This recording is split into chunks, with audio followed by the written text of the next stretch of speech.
ألا ترون كيف ينعقد مؤتمر إسلامي في طهران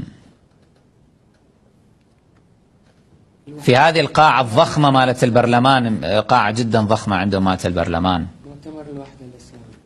ويأتي علماء من كل الدول الإسلامية ومن شتى الطوائف، ونجتمع كلنا شيعة وزيدية وإباضية وبكرية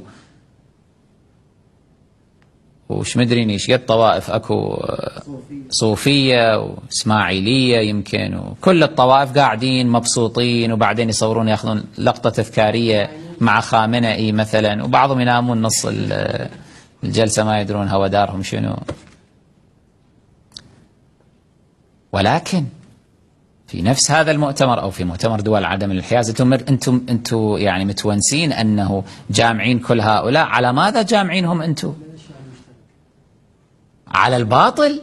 أنتم اجتمعتم على باطل، اجتمعتم على فرقة. ليش؟ لأنه لما أنت تقبل يجيك هذا،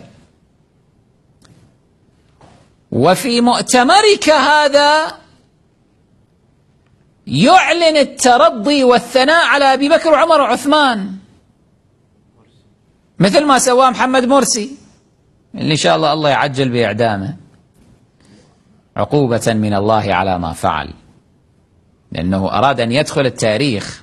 هذا الأونطة هذا أراد أن يدخل التاريخ بأنه لأول مرة في التاريخ شخص رئيس عربي يأتي إلى عاصمة الشيعة طهران وفي وجوههم يقول رضي الله عن ساداتنا أبي بكر وعمر وعثمان. طبعا احنا كنا الجهة الشيعية الوحيدة التي استنكرت ذلك، حتى المرجعيات مع الأسف ما قرأنا منها بيانا واحدا في استنكار هذا الفعل، بيان واحد لله ولرسوله ولأهل البيت عليهم السلام ما طلع ذاك الوقت. أنا عندي عتب كبير حتى على مراجعنا العدول، صراحة عندي عتب عليهم مع إجلالي واحترامي وتقديسي لهم، لكن مع الأسف أقول يعني بيان استنكار هالشكل، سطر واحد على الأقل، أنه هذا ما كان مقبول، هذا لم يكن مقبولا، ما طلع.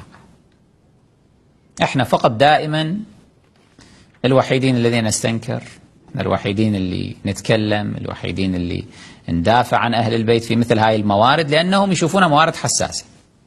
ليش طيب ليش؟ شو يضرك أنت تصدر بيان تقول هذا العمل غلط،